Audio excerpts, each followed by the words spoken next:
30 ஆண்டுகால திமுக சாம்ராஜ்யத்திற்கு முற்றுப்புள்ளியா? கும்பகோணத்தில் எகிரும் தாமரை, கலக்கத்தில் அறிவாலயம். கும்பகோணம் என்றாலே ஆன்மீகமும் வரலாறும் தான் நம் நினைவுக்கு வரும். எந்த திசையில் திரும்பினாலும் கோபுர தரிசனம் கிடைக்கும் இந்த எழில்மிகு நகரத்தில் இப்போது வீசும் அரசியல் காற்று வழக்கத்திற்கு மாறாக இருக்கிறது. சுமார் 30 ஆண்டு காலமாக உதயசூரியன் சின்னத்தின் கோட்டையாக திகழ்ந்த இந்த மண்ணில் இப்போது ஒரு மிகப்பெரிய மாற்றத்திற்கான விதை தூவப்பட்டிருப்பதை உணர முடிகிறது. தமிழக அரசியலுக்கும் கும்பகோண மகாமகத்திற்கும் இடையே ஒரு பிரிக்க முடியாத பந்தம் இருப்பதாக ஜோதிட ரீதியாகவும் அரசியல் ரீதியாகவும் ஒரு கருத்து நிலவுகிறது. 1992, 2004 மற்றும் 2016 என மகாமகம் நடைபெற்ற ஆண்டுகளிலெல்லாம் அதிமுகவே ஆட்சிக்கட்டிலில் அமர்ந்திருந்தது ஒரு ஆச்சரியமான ஒற்றுமை.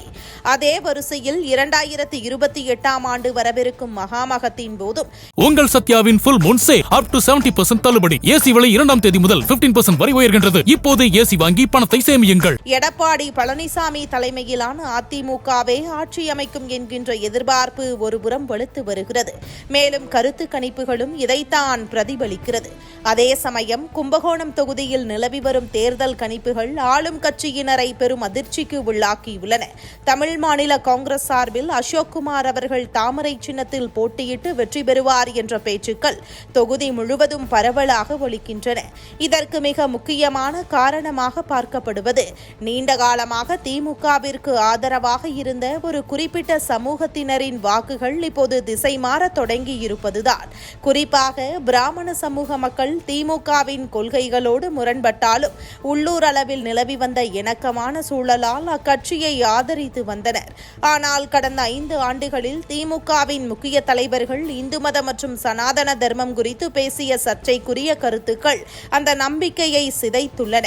உதயநிதி ஸ்டாலின் சனாதனத்தை ஒழிக்க வேண்டும் என்று பேசியதும் அதற்கு ஆதரவாக ராசா அவர்கள் சனாதனத்தை HIV மற்றும் தொழுநோயுடன் ஒப்பிட்டு பேசியதும் ஆன்மீக பற்றுள்ள மக்களிடையே ஆறாத வடுக்களை ஏற்படுத்தியுள்ளன.